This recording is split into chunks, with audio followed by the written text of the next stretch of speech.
Paul, the apostle, as he passes the baton to a young man named Timothy. And Paul encourages us through his faith and this final lap writing that he's competed well and finished the race. He has kept the faith. And Mark, as I started to talk about this team teaching and taking turns, and it might be here and it might be there, and I wanted to complement those words of Paul and this walk through Timothy, this ending well, but to maybe look at it from a different perspective, looking back on life. Whereas Mark turned 70 this year and continues to show perseverance and faith, I turned 44. I talk more to my dogs than anyone else. I take tap dance classes on Saturday mornings, and I replaced my entire wardrobe with overalls. In other words, I'm not on the final lap. I'm somewhere in a midlife crisis. So it seems appropriate that the weeks to come, as Mark graciously gives me the opportunity to teach, we're going to look at the words of a man who looked back on his life in a way that more reflects a midlife crisis, the book of Ecclesiastes.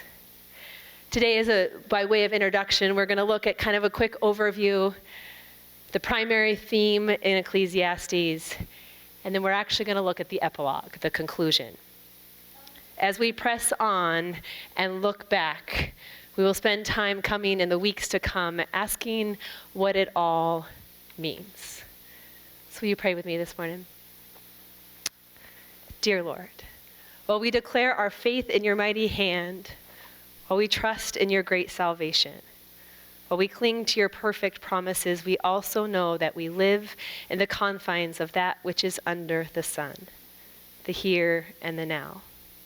An imperfect and broken world where things don't always make sense to our finite understanding, where circumstances don't always turn out the way we expected that they should have, where who we believe you to be sometimes feels contradictory to what we see and experience. And so we ask that you would come and meet us this morning in the words of Ecclesiastes. Help us to wrestle through the hard questions and to be honest about our own doubts and struggles, that we may also come to rest in the wholeness that can only be found in you. Amen. My daughter is in Prague and Vienna right now studying and playing with nuclear reactors. I got a text from her Monday morning that said, "I made nuclear fusion work this morning. What did you do?" Well, I studied Ecclesiastes, which I would argue is just as hard as nuclear fusion. And I really wanted to start at the end because we are headed into chapters and verses that are hard and subjects that are hard. And the ending is really the good part. It's where he finally gets to that answering the question of what does it all mean? But I started to worry, is it a bad idea to start at the end? Is it just an idea that I have? So I turned to the experts, I Googled it, and I looked to see, is there any outlines out there that look at Ecclesiastes from the end and then back to the beginning? And the truth was no, I couldn't find a single one. However, Solomon also says there's nothing new under the sun. So I'm counting on that somewhere someone has done this before, and we're going to do the same. We're going to look at chapter 12. We're going to look at what they call the epilogue of Ecclesiastes, the moment when he brings it all together. And we're going to use that in the weeks to come to reflect back on the hard things and what does it all mean. You'll see on the screen just verses, the last couple of verses, but I'm going to start in verse 8. He says, "Absolutely futile," laments the teacher. "All these things are futile." Not only was the teacher wise, but he also taught knowledge to the people. He carefully evaluated and arranged many proverbs. The teacher sought to find delightful words and to write accurately truthful sayings. The words of the sages are like prods, and the collected sayings are like firmly fixed nails. They are given by one shepherd. Be warned, my son, anything in addition to them all. There is no end to the making of many books, and much studying is exhausting to the body. Having heard everything, I have reached this conclusion: fear God and keep his commandments, because this is the whole duty of man. For God will evaluate every deed, including every secret thing, whether good or evil. These verses are often referred to as the epilogue of Ecclesiastes. Some have even speculated that there's a second author because it suddenly changes into speaking in third person. Some have made the charge that these verses were added later to clarify the theology of Ecclesiastes. The truth is that changing to third person is not uncommon. Even Jesus did it sometimes, saying things like the Son of Man has come to die so that you might have life. More importantly, there's nothing in these verses that is a new concept to the book of Ecclesiastes. They are the summation of all the themes and conclusions we will see throughout. But I think there is value in looking at these verses first, reading the epilogue before diving into the whole of Ecclesiastes. Over the past years, I've worked on my dissertation. I have often had to pull these very long, wordy, complicated papers and works on the subject matter. And I learned very quickly, read the abstract and the conclusion, not the full 150 pages. Because in the abstract, what you find is you learn quickly what the premise was. What were they trying to prove? What was it that they were trying to understand? What was their point? And in the conclusion, you learned what it was that they figured out.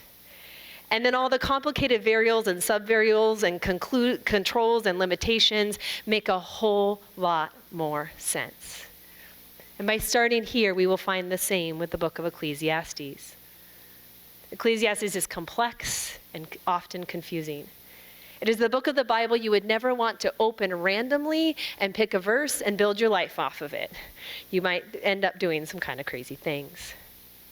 But if we understand the premise, the declaration that everything is futile, and if we understand the conclusion that God is the only thing that makes everything make sense, we will find the richness in the very raw crises of life.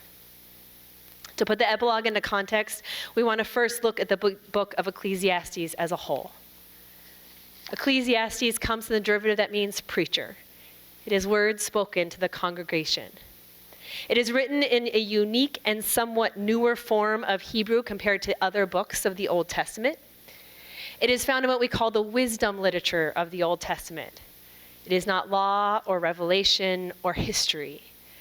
Wisdom literature itself was found in several cultures in the ancient Near East, but there are 5 specific books of the Old Testament that are given this distinction: Psalms, Proverbs, Job, Song of Solomon, and Ecclesiastes. The focus of the genre itself is existential questions, questions about life, God, humanity, creation, suffering, and evil. Ecclesiastes is particularly different and sometimes difficult because it's not straightforward. It's not a list like Proverbs. It's not a narrative like Song of Solomon. It is full of poetry and parallels, plays on words, proverbs, short narratives, analogies, alliterations, admonitions, refrains, rhetorical questions, straight-up rhetoric, metaphors, similes, and a whole lot of hyperbole. In other words, it is every book we've ever tried to avoid our entire life. It is the book that you got assigned in school that you read the beginning and the end and then found the cliff notes online. My daughter, who's studying nuclear fusion, texted me yesterday. She was super excited because she found a book that is, normally in Russian, she found it in Czech. Again, the only person I know that would be excited about finding a book normally only in Russian in Czech, because I avoid those kinds of books normally. And for years, Ecclesiastes was accepted, for centuries it was accepted by Jews and Christians alike as part of God's holy and inspired word. But around the time of the Enlightenment and the Reformation, it came under scrutiny, mostly because of the form of Hebrew that's used. But based on its historical content, preservation, and alignment with the Bible as a whole, most scholars firmly still believe that it belongs in the canon. Although some believe that it was first upheld through oral tradition and written later. The author is one of the things that is also in question. Again, same thing. For years and centuries, it was just assumed it was Solomon because he wrote Proverbs and much of the other literature, but it came under question of whether or not it could have been him because of the Hebrew that it was written in. The author or writer of Ecclesiastes refers to themselves as Koheleth, which means one who calls or gathers, who addresses the assembly, or simply preacher. The lack of using Solomon's name directly, along with the kind of Hebrew found in Ecclesiastes, have made many conclude that the author was in fact just a random preacher or teacher in the Jewish faith that had similar experiences to Solomon, or who pulled from the experiences of Solomon. Or it was the words of Solomon recorded by someone else later. Some even have said that it's just a pessimistic wisdom piece that tried to make it look like it was legitimate by making it sound like Solomon wrote it. However, there's a significant evidence that it was Solomon. There are autobiographical references that align with his life. The author uses titles that are specific to Solomon, like the son of David. And the moral struggles exposed in the books are very specific to Solomon. Historical details found in Ecclesiastes further suggest a reference to the life of Solomon, and it fits with the other books that we know he did write, like Proverbs. Here's what I can tell you. A number of Hebrew scholars that know way more than I do all conclude it was probably Solomon. And those who believe that it's possibly another preacher, most of them would tell you, yes, someone else wrote it, but it's still about Solomon. And it's important that we understand the context of Solomon as the author. Because if you remember, Solomon was the son of David and took on the throne as king of Israel. He prayed for wisdom, and God gave him both wisdom and wealth. He had all the opportunities life offers. He had all the pleasures of feastings that we associate with goodness. He had all the power and riches that so many people strive for, and he still wrote that it was all meaningless. It's important we understand we know who wrote it, because it adds to the profoundness of what he wrote. That man who had everything looked back on life and also had regret.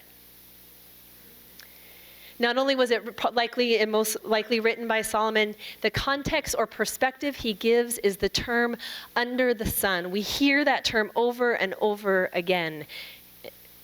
The preacher is making a distinction of his experience of being all that happens in the physical realm, under the sun. It is not a reference to the heavenlies, but to what happens here on earth. He is searching for meaning and satisfaction who was here in the physical world and is wrestling with all that is seen in life here on earth. He is looking back and referencing and trying to make sense of his lived experience. Ecclesiastes addresses the issues we all face when our eyes are fixed on this world. We will see in the coming weeks that the preacher wrestles with a lack of satisfaction. He struggles to find a sense of purpose. He has issues with money, personal and physical suffering, injustice, fear, frustration, chance. The constraints of time, uncertainty, individualism, materialism, hedonism, and workaholism. All the isms. He had a feeling of insignificance, and he struggled with old age and the concept of death. The perspective of Ecclesiastes is this idea under the sun. Nothing is sugar-coated, but by wrestling with that which happened under the sun, we find a real and honest wrestling with the complexities and difficulties of our lives. Under the sun are really hard questions. We can't just skip over. We can't offer unsatisfying answers. We can't go around them. We have to go through them. And with this perspective of under the sun comes his primary premise. The one thing he declares again and again about everything under the sun, and that is vanity of vanities. All is vanity. The thing we most associate with this book. Taking on the view of under the sun, the context of the world alone from a man who experienced everything the world had to offer, comes this repeated phase. We will talk much more about what vanity of vanity means, but the essence is everything is futile and meaningless. With the perspective is that which happens under the sun, and the conclusion that everything is meaningless, it is not surprising that Ecclesiastes is often subtitles, Life Without God. The majority of sermon series about Ecclesiastes use that as the title of the sermon series, Life Without God, but I would argue it is actually so much more than that. It is much more than a description of what life looks like without God, because I will tell you, we all have God, and yet we will relate so much to the experiences expressed in Solomon. The preacher is using what is known as literary pessimism, making a negative argument to demonstrate a profound truth. He is creating a case that by adding God to the equation, what feels meaningless suddenly has purpose. By showing what is true when life is interpreted only by what is temporal, he begins to make an argument for eternal and abiding things. Meaninglessness is used to find true meaning and true purpose. The goodness and necessity of God is proven by first showing that without him, we are literally chasing the wind. Solomon uses the word Elohim more frequently than any other word in the book. It is not a book about life without God. He uses the name of God more than any other word. Even in the midst of the painfulness and frustrations of life, Ecclesiastes confirms an orthodox view of God. Douglas Miller writes that the author of Ecclesiastes understands what it means to be disappointed with God. He goes on to say that sooner or later, the book of Ecclesiastes will become relevant and essential to all of our lives. We all will have moments where we too are disappointed with God, because all of us struggle with what it all means and what is the purpose. Which brings us to the beginning of the end, the epilogue, and the final words that we will use in the coming weeks as the conclusion of the hard questions found in the first 11 chapters. And he starts this conclusion with the same words he started the book with. Absolutely futile, laments the teacher. All things are futile. The preacher settles into this great theme of the search for meaning and the overwhelming feeling that everything is pointless and without purpose. But then he shifts. He says, not only was the teacher wise, but he also taught knowledge to the people. He carefully evaluated and arranged many proverbs. The teacher sought to find delightful words and to write accurately truthful sayings. The words of the sages are like prods, and the collected sayings are like firmly fixed nails. They are given by one shepherd. He's basically saying, yes, it all feels futile, but I've examined knowledge, and I've sought out wisdom, and I have found the truth. It is a truth he claims that is like prods and nails. It literally is what spurs us on to continue forward, and it is what grounds us and holds us in place. He has refuted finding meaning in all the things that can be found all under the sun, all of the traditional philosophies of where meaning comes from. Naturalism tells us that meaning can be found in the physical realm, either by subjectively, by us achieving something that we have determined that in this world means something, or objectively, by us striving after something that someone else has said inherently has meaning. Solomon's like, yeah, no. I've been a king, I've had power, I've had all the achievements that anyone at any time has said gives a human being meaning, and I can tell you, it was meaningless. It had no value. Humanism tells us that meaning can be found in ourselves, that if we just look internally and determine what makes us feel valuable, and we strive after those things, that then we will understand what purpose and meaning are. And Solomon says, yeah, no, I possessed all things, and it felt like I had nothing. Hedonism tells us that we can find meaning and pleasure. If we just pursue the things that make us feel good, the things that make us happy, we will find meaning and purpose and value and life. And Solomon says, yeah, no, I had all that too. I had women and food and the best of what the world has to offer, and all of it was futile. You would almost think he's a nihilist, because nihilism tells us, yeah, there's no meaning, there is no purpose, just let it all go. Don't even pursue it. But here in these verses, in the epilogue, he says, futile, futile, vanity of vanities. But no, I've been given the truth. It's not there either. He warns against trying to find meaning in anything beside what he is about to share. Be warned, my son, he says, of anything additional to them, referring to the truth that he has to share. There is no end to making of many books, and much studying is exhausting to the body. That we can all say amen to, right? Too much studying makes you tired. Don't bother. But really what he's saying is that not only is he about to share the truth, that there is a truth. And don't look outside of it, because you can talk about all of these things. You can talk about life and meaning and purpose forever and hours and write all the books in the world around it, and still all you will be is exhausted. We could talk forever. We could write endlessly about where meaning comes from. But if the conclusion is anything less than the truth, it will just exhaust us. If you don't know, our nation is mourning today. TikTok was officially turned off yesterday. I even saw this morning on a news outlet that somebody in Minnesota called 911 and was hardly comprehensible, but they were super upset about their TikTok not working because it meant so much to them. It is the epitome of the fact that our culture has lost sight of where meaning and purpose is found. TikTok has told us that if you just post the right thing, if you say the right thing, if you make the right people mad, you too can have it all. You can be famous, you can have people pay you to promote their products, you can have meaning and purpose in your life. But it isn't true. Because true meaning and true purpose cannot be turned off by the government. True meaning and true purpose does not have an off switch. But when we look for it outside of the truth, we lose sight of it even further and just become exhausted.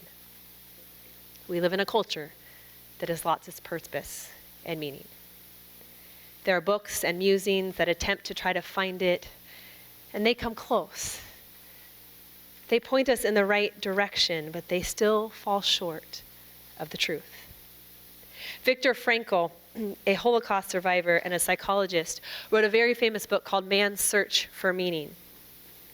He believed after his time in the concentration camps that the primary purpose of life is to find meaning.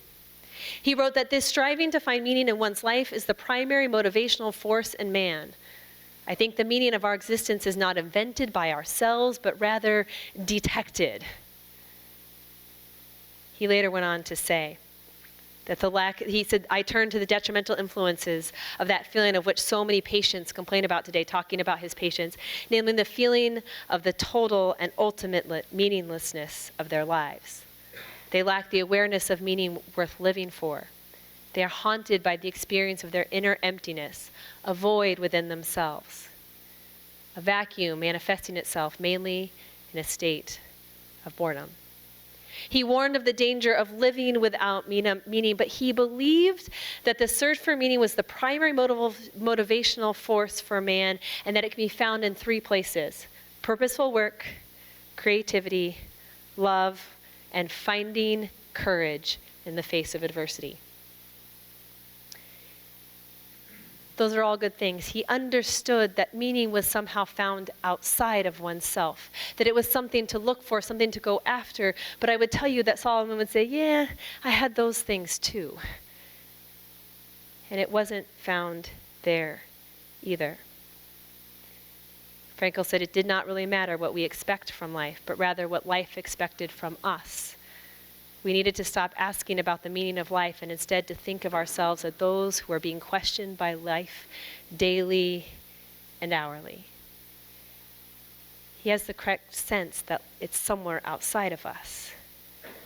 But he was still trying to find that meaning in the temporal, the work that could be found here, the creativity that could be found here. Solomon would tell him, still not enough. The Surgeon General, Vivek Murthy, who just recently stepped down, gave one final speech to the American people a couple of weeks ago, and he addressed the declining mental and physical health of our society. He said many of them, speaking of the Americans that he spoke to, many of them ask, what's the point of success if it doesn't bring fulfillment? Even worse, what if our current approach to success is hurting our health and moving us further away from fulfillment? And so he offered in his final advice three ways of finding meaning, all centered around this idea of community. He said, with every conversation, I saw the stakes more clearly. The fracturing of community in America is driving a deeper spiritual crisis that threatens our fundamental well-being. It is fueling not only illness and despair on an individual level, but also pessimism and distrust across society, which have all made it painfully difficult to rise. He recommends relationships. He says connections are to build with friends and family, neighbors, coworkers, and others that we encounter. Healthy relationships where we feel seen are where we can be ourselves, he says. They can be a powerful source of joy and support and can buffer the stress. They can improve our performance at work and school and help us make sense of the world. He tells people to serve. Even though service is defined as benefiting others, he says it can have profound benefits to the person rendering the service. Studies on older adults show that sustained service efforts can reduce the risk of hypertension, stroke, early death, and depression. They can improve cognitive function and keep us more connected to others. Service can help build the skills, character, and dispositions to be effective in the workplace and in life. At a time when so many people feel like they don't have any meaning, service reminds us we have value in the world. He recommended that we find purpose. He said that having a purpose reduces the risk of mental health issues. Having an individual purpose reduces the risk of early death and stroke, lung disease, and dementia. People with a strong sense of purpose experience lower levels of depression and anxiety and greater resilience in the face of stress. He's on the right track. We live in a culture that has lost its meaning and purpose, and we're seeing it in the very physical health of the people around us. And he's finding that if we can just find community and we can serve, and if we can understand that we have purpose and meaning, we reduce our depression, we reduce our anxiety, reduce our blood pressure. But Solomon would say, but it's still not here that we find it. They're on the right track, but this is why he says, don't listen to any of the other books or truths because it's still going to fall short. It isn't here. What all the advice we find about purpose and meaning have in common is the realization that it has to come from somewhere else. But Solomon would argue that if that something else is still under the sun, it will continue to be vanity. And so he concludes. His conclusion is really the truth about where true meaning and purpose come from. It might be good to do all of these things like serve and find community and seek out purpose. But if it is only here in the temporal, it still won't matter. There has to be something even bigger outside of us to make it all make sense. There has to be something greater outside of us for it to truly bring purpose and meaning. He says, having heard everything, I've reached this conclusion. Fear God, keep his commandments, because this is the whole duty of man. For God will evaluate every deed, including every secret thing, whether good or evil. The final message of Ecclesiastes is not that nothing matters, but that everything does. Meaning and purpose come from something not just outside of us, but outside of under the sun. Meaning and purpose come from a relationship with God. Fear God, he says. Fearing God is one of the most difficult concepts, I think, to understand, because when we think of fear, we think of trembling, we think of running away, we think of not wanting to be near whatever that thing is that we're scared of. There's an interesting verse in Psalm 130, and it says that with you, O God, there is forgiveness, that you may be feared. It seems so opposite. When you hear, with you there's forgiveness, it would make sense for the psalmist to then say, and so with you there is love. Or even the opposite, if he had said, with you there is no forgiveness, and so with you there is fear. It would make sense in our brains. But he's saying that with you there is forgiveness, that you may be feared. You see, the fear of the Lord is an awe and a reverence and an understanding that there is a reason that we turn towards him. That there is a reason that purpose and meaning in our lives comes from him. We fear that which has allowed us to approach him. The great mercy and love and forgiveness that is found in him. Jeremiah gives, in chapter 32 of Jeremiah, there is a prophetic sort of new covenant section where he's talking about when, the new covenant that God will have, the new covenant we have in Christ. And he says, I will give them one heart and one way that they may fear me forever. For their own good and the good of their children after them, I will make with them an everlasting covenant, and I will not turn away from doing good to them, and I will put the fear of me in their hearts, and they may not turn from me. There is this push and pull of the goodness of God comes with fear. The more goodness we understand about him, the greater the fear that is there, that is in our hearts, because it becomes a fear of losing or having anything less than the goodness of God. That is the awe and reverence that we have towards him. That anything less is vanity of vanities. That anything less is less than meaningful, less than purposeful. We fear because of the good that he does. And Solomon later tells us in Proverbs that it is beginning of wisdom to fear him. It is the source of our understanding. To be immersed in him, his goodness, his mercy, his grace, suddenly the meaning of everything changes. Meaning comes from without. It comes from God. It makes sense in the context of who he is, what he's done, the purpose and the value that he has placed on our lives. Obey his commandments is Solomon's second piece.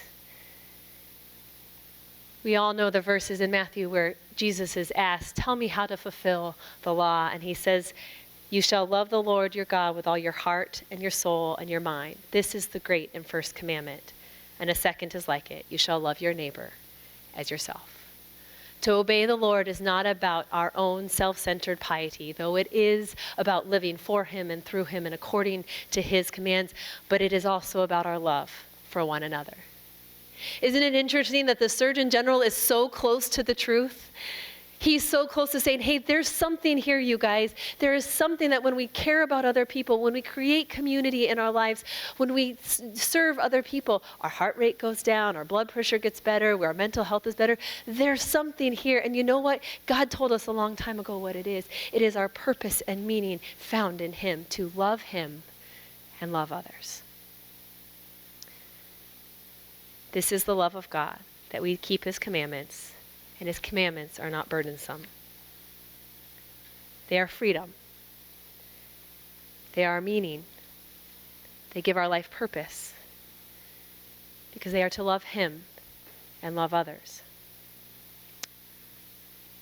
For the whole law is fulfilled in one word: you shall love your neighbor as yourself. It is good for our health to fulfill the commands of God. Thank you, Surgeon General, for letting us know. But it is also good for so much more. To love God, to serve him, to obey his commands, not as a burden, because it brings a higher meaning and purpose to our lives. Solomon says this is the duty of man. The word duty shouldn't be there. It's a horrible interpretation, but it's in every single interpretation you'll see. And every Hebrew scholar still says, yeah, it probably shouldn't be there. It literally should just say, this is the wholeness of man. It is the essence of man to fear God and obey him.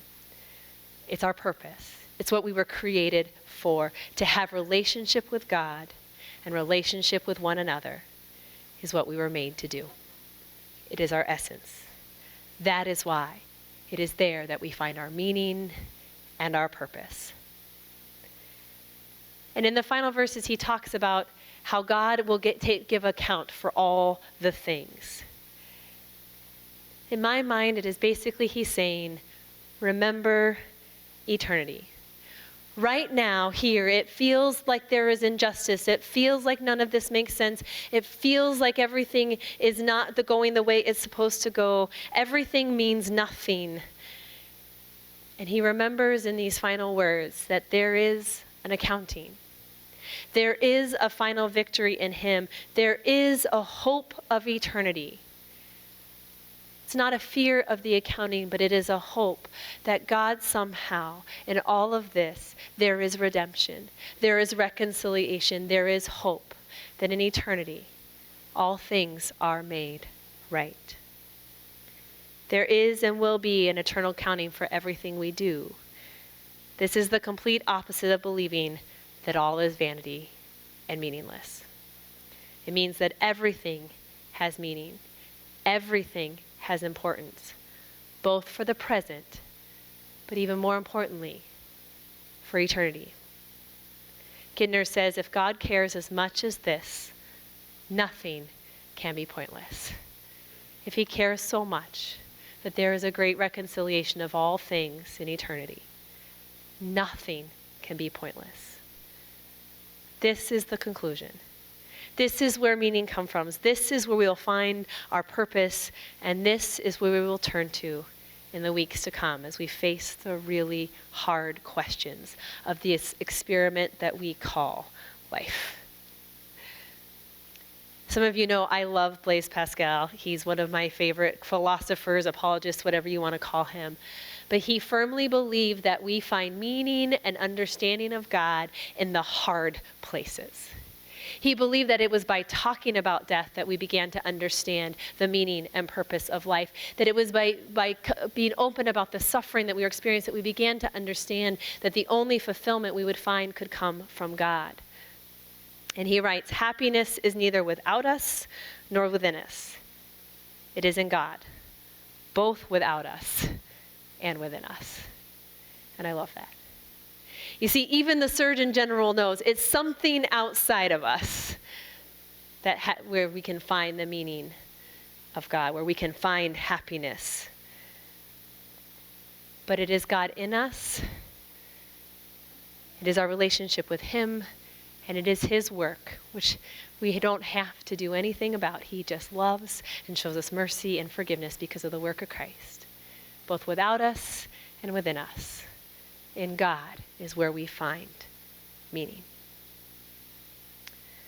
I just got back last night at about 9 o'clock from a quick trip home to Oregon.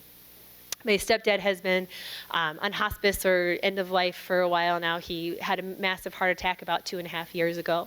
He calls himself a medical miracle because they gave him 1 to 3 years if he followed all the rules, and he has broken every single rule. He smokes every hour. He eats all the things he's not supposed to eat. I think his pockets are filled with peanut M&Ms at all times. He doesn't go to cardiac rehab. He doesn't exercise. And yet here he is 2.5 years after his heart attack and still here. And so he calls himself a medical miracle. But I flew out with my son, who hasn't had a chance to see him since the heart attack happened. And my son and him had a very, very close relationship for most of my son's first 10 years of life. And so it was my son's chance to say goodbye. And as we were getting on the plane, my son was very much realizing and acknowledging that was probably the last time he'd ever see his papa. And he said to me, he said, "Mom, I want more time." He goes, "But I don't want time with how he is now. I don't want him to suffer longer.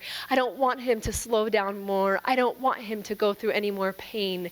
He goes, "I want the time back. I want more time from when things were good." And then he said to me, but Mom, I got to tell him I love him. And I got to tell him that he was a really good papa. And I think about that, and I think about as we look back, and there is this sense of vanity of vanities. There is this sense of, man, I don't want any more of those hard days because those feel meaningless and without purpose. But there's also this looking back where we can go, but I loved well. But I did it all out of a relationship with God. But I spent my days in his presence. But I spent my time serving and with purpose, not within me, but outside of me, not in the temporal, but in service to a God who says there is eternal value to not some of the things, all of the things.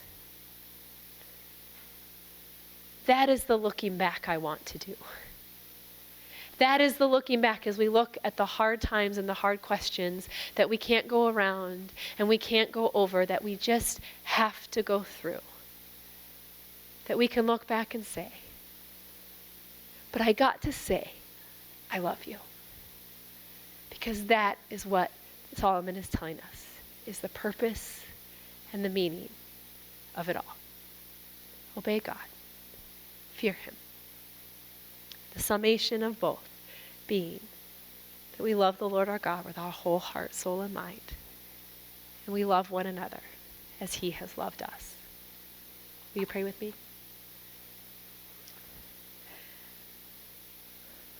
Lord, if I'm being honest, more days feel like vanity of vanities than they do, like full of meaning and purpose. And so, God, I just ask in the weeks to come that you would turn our perspective and our eyes away from that which is under the sun and towards you.